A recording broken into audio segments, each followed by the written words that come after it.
Assalamualaikum warahmatullahi wabarakatuh. Salam sejahtera bagi kita semua. Salam sehat saya sampaikan kepada para asesor yang saya hormati, rekan-rekan dosen, peserta sertifikasi dosen gelombang 1 tahun 2025, serta seluruh pihak terkait lainnya. Perkenalkan, nama saya Setio Widiarto, SEMM. Saya adalah dosen pada program studi Diplomatika Perhotelan Universitas Asa Indonesia Jakarta. Video ini saya buat sebagai bagian dari pemenuhan persyaratan sertifikasi dosen tahun 2025, khususnya terkait pernyataan diri dosen unjuk kerja Tridharma Perguruan Tinggi atau PDD UKT-PT.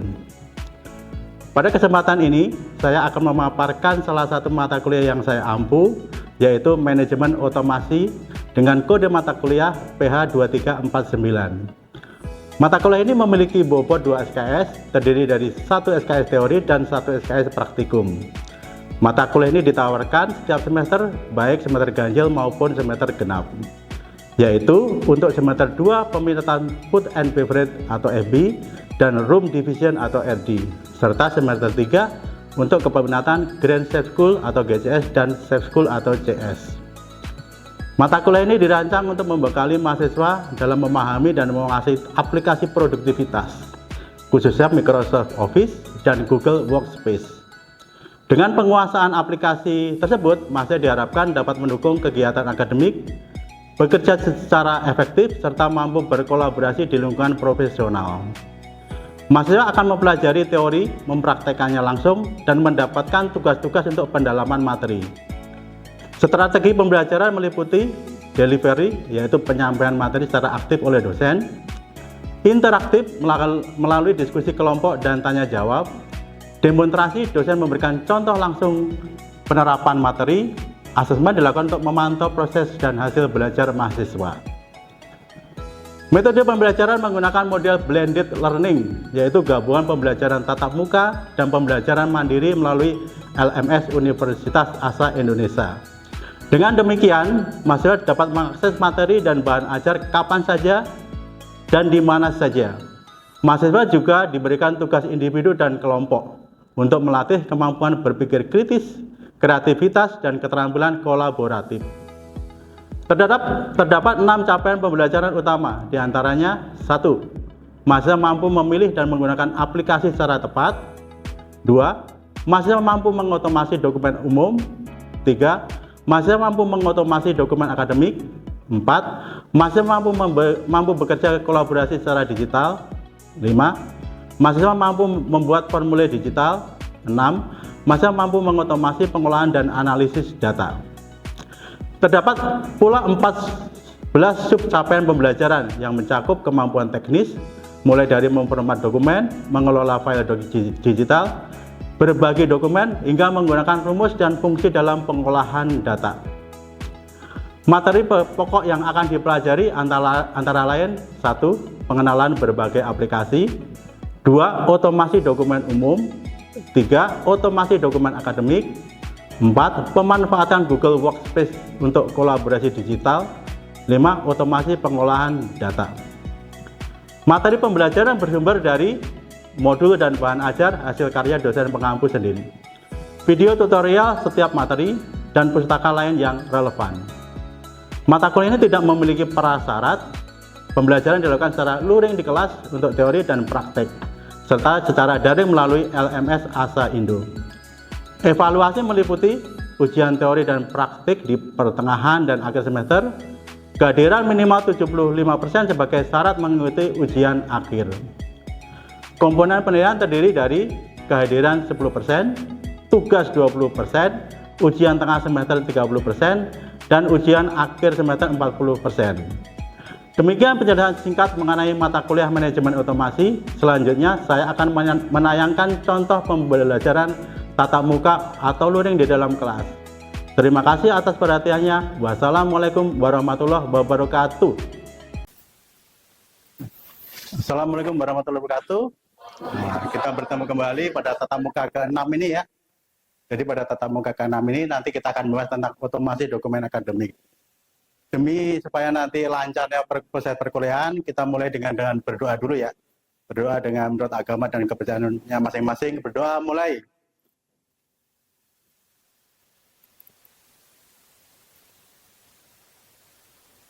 Ya, berdoa selesai. Jadi pada tatap muka ke-6 ini, kita akan mempelajari tentang otomasi dokumen akademik. Kira-kira dokumen akademik itu apa aja? Yang kamu punya kira-kira apa aja? Misalkan kamu itu membuat makalah tugas, nanti kalau pas semester 5 atau 6 itu nanti kamu akan tulisan tugas akhir seperti itu ya. Dokumen seperti itu nanti yang akan kita pelajari. Jadi nanti supaya mahasiswa dapat membuat dokumen itu secara efisien. Maksudnya efisien apa? Efisien berarti menggunakan waktu secara singkat.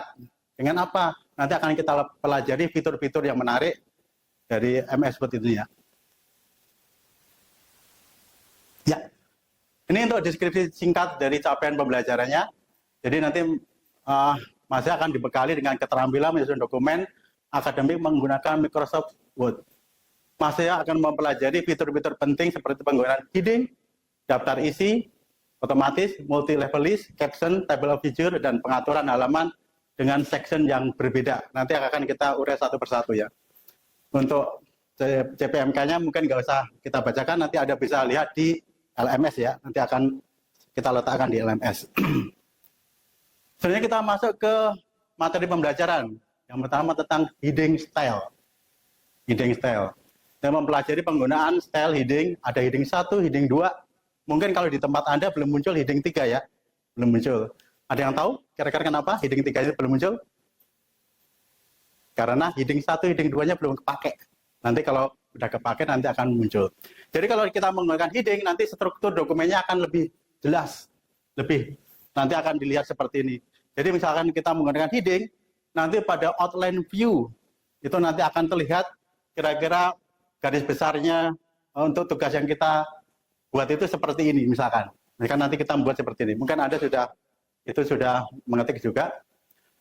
Terus selanjutnya, kalau tampilannya mungkin seperti ini. Nah, tampilannya seperti ini. Jadi kita aplikasikan dulu. Kira-kira kalau heading itu adanya di mana? Di tab menu apa dulu? Di tab menu file. File apa home?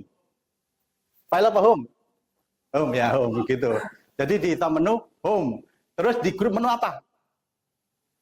Di grup menu apa? Kalau heading, di grup menu style. Jadi harus kita tahu namanya tab menu, namanya grup menu ya. Di grup menu style. Terus kita pelajari, kalau heading 1, misalkan ini ada heading 1, heading 2 ya. Heading 1 itu, kalau kita lihat dari sini, dari struktur dokumen ini, heading 1 yang termasuk heading 1 itu kira-kira mana aja? Halaman judul heading berapa? 1. Sampai bab 1 pendahuluan, heading 1. Kalau ini latar belakang, heading 2. Kalau heading 3-nya yang mana? Yang ini kan? Betul. Jadi kalau kita tulis di sini, ya, ini kan, ini berarti kita anggap sebagai bab. Bab berarti ini heading 1. Ya. Terus yang sebelah sini, yang ada angkanya ini kita sebut dengan subbab. Ini masuk ke heading 2. Nah, terus yang ini berarti heading 3. Gitu ya, heading 3 atau subbab gitu ya, subbab. Ya. Biasanya sih kalau kita membuat satu dokumen seperti ini, biasanya cuma sampai heading 3 aja. Jadi nggak usah heading 4, 5 dan seterusnya. Biasanya seperti itu. Terus selanjutnya, sebelum saya masuk lebih lanjut, kira-kira ada pertanyaan nggak tentang heading? Ada nggak? Apa pertanyaannya? Ya, pertanyaan yang bagus. Jadi kalau manfaatnya kita menggunakan heading, yang pertama kita mempunyai format. Ya, kita mempunyai format bab. Ya, mempunyai format bab, subbab atau sub-subbab. Maksudnya gimana? Dengan kita membuat format ini, maka nanti formatnya itu kalau misalkan ada perubahan di jenis huruf, di ukuran, nanti kalau kita update berarti semuanya akan berubah. Jadi akan secara dinamis, manfaat yang pertama. Manfaat yang selanjutnya, nah, kita bisa pindah-pindah bab atau subbab lebih mudah menggunakan yang namanya navigation pane. Ya, navigation pane atau panel navigasi adanya di tab menu apa?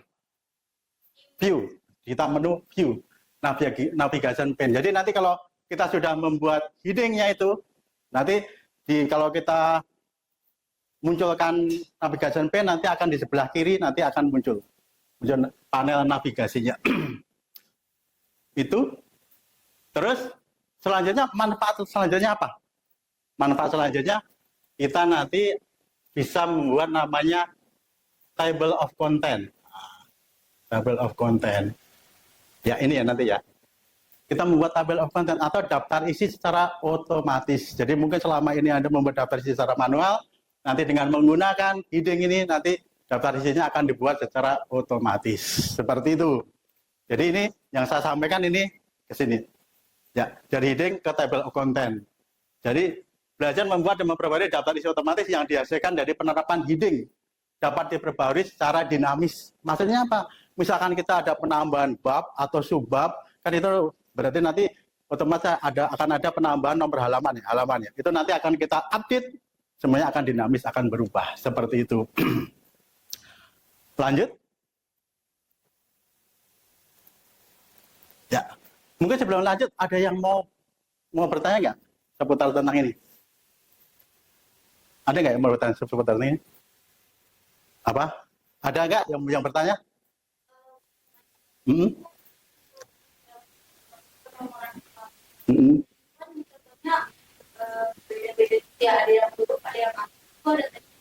Oh ya.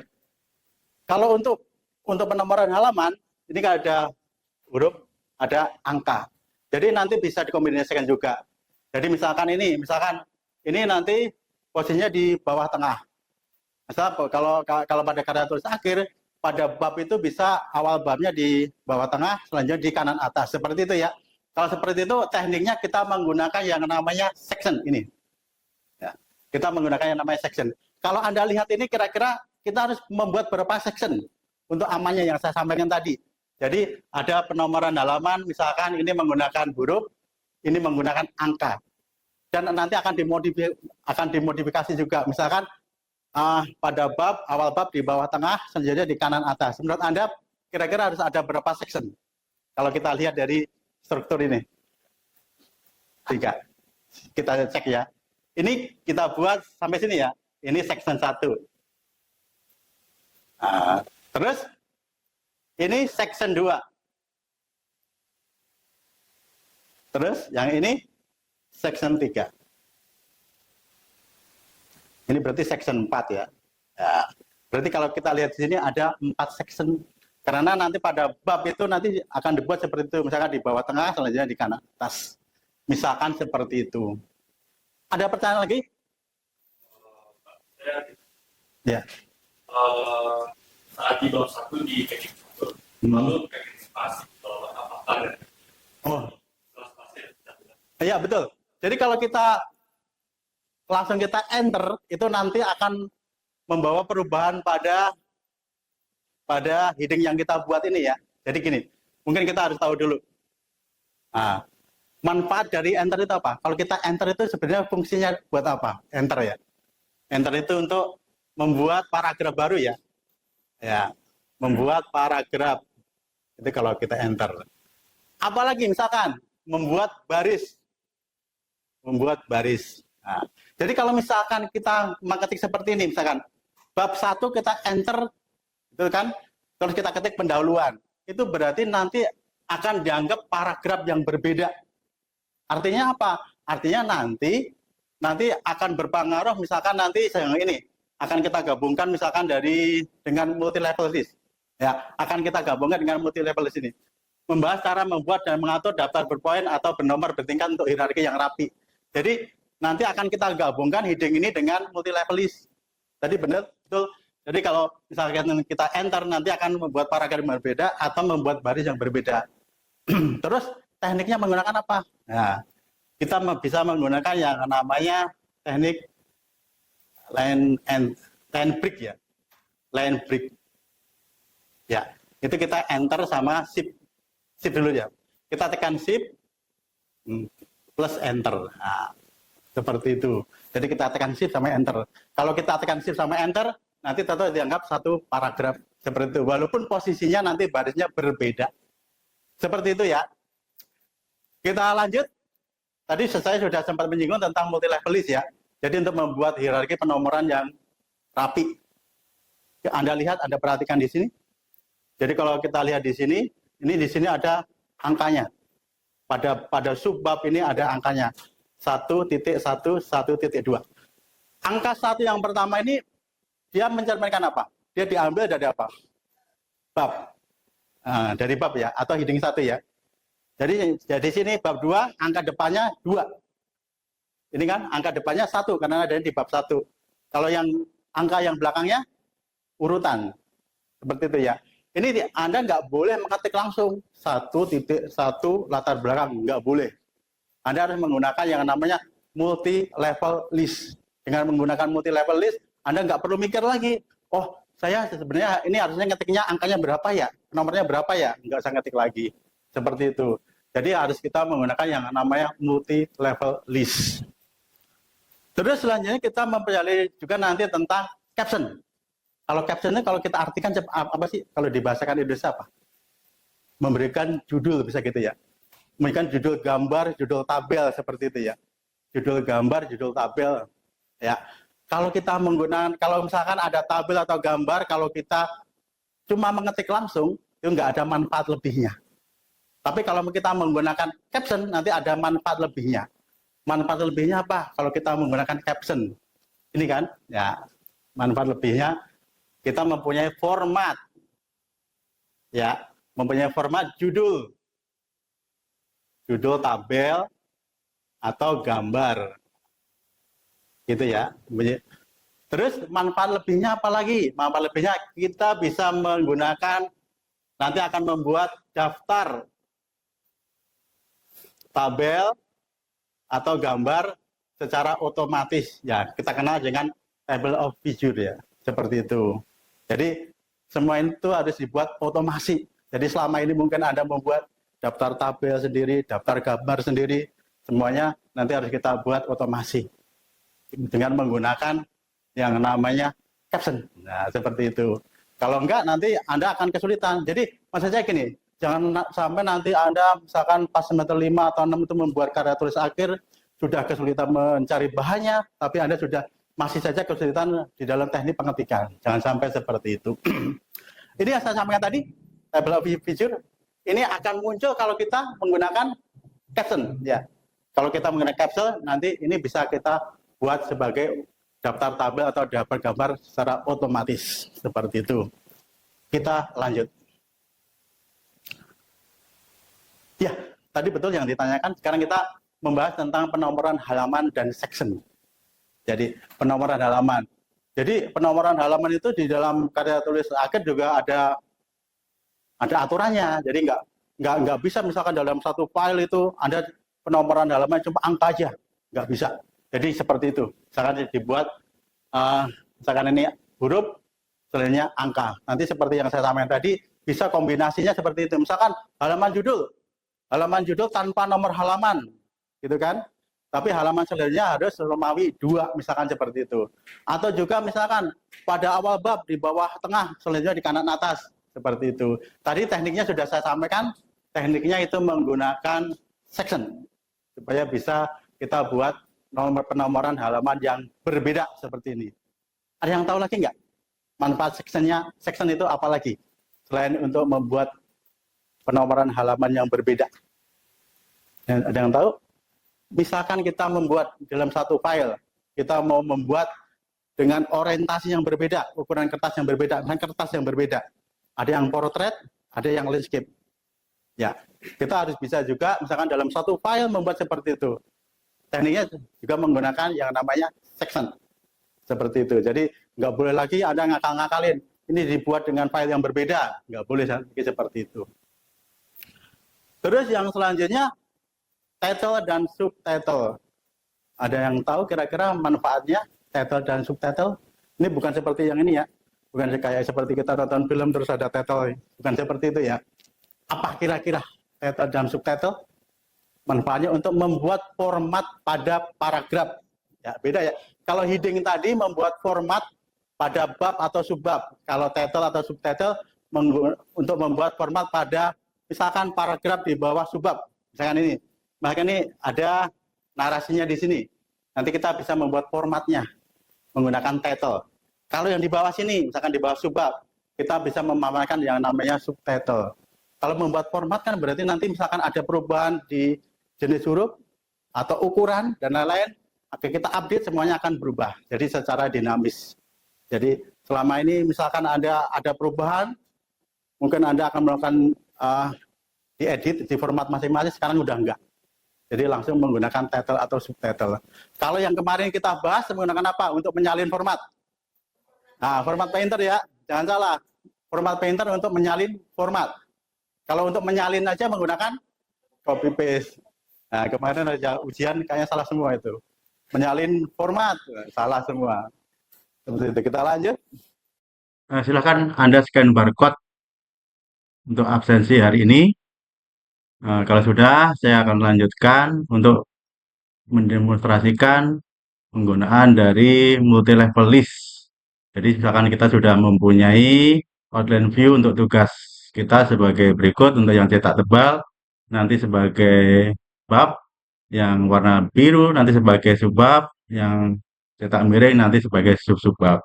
Sebenarnya untuk multi level list adanya di tab menu home di sebelah sini.